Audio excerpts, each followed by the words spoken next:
The First Vatican Council was a surprise to people.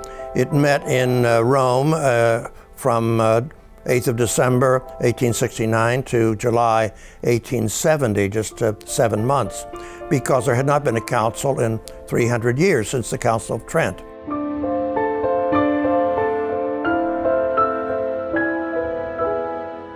The whole situation in Europe changed dramatically in the 19th century with the French Revolution and the Industrial Revolution and so forth. So there was this grassroots movement really asking for a council that would address these new issues.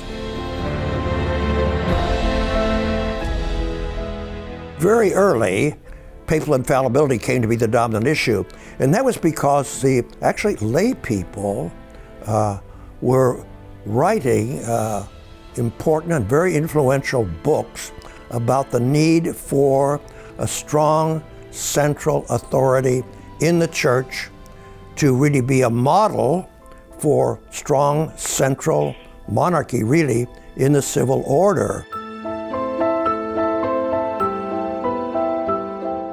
Pope Pius IX, who had the longest reign in the history of the papacy, dominated the council. When the council met, he said, "I'm here to kind of more or less observe." But he began to intervene and then became determined to see the doctrine of papal infallibility passed, and in almost extreme terms.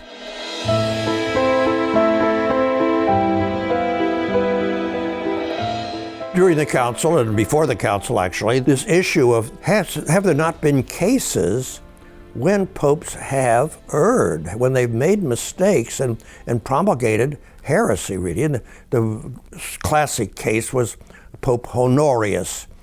So the bishops at the council, who were skilled in history, kept proposing these problems from that was just one of them, from history. But the majority really were more or less discounted this historical issue by saying, look, we know from Scripture that Christ conferred these powers upon the Pope, and so if there seem to be historical problems, they don't really count because we have a higher authority.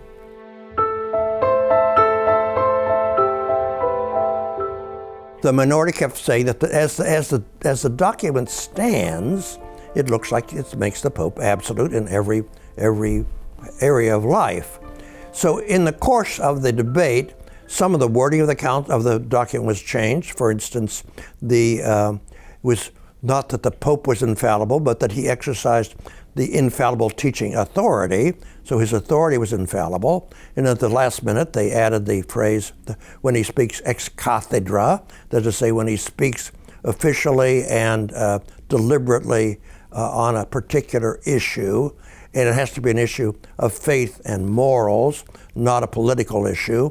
So as it turned out, the document does, to some extent, satisfy the concerns of the minority, because it does say, yes, this is not, a carte blanche, he can do whatever he wants. No, it has decided limits.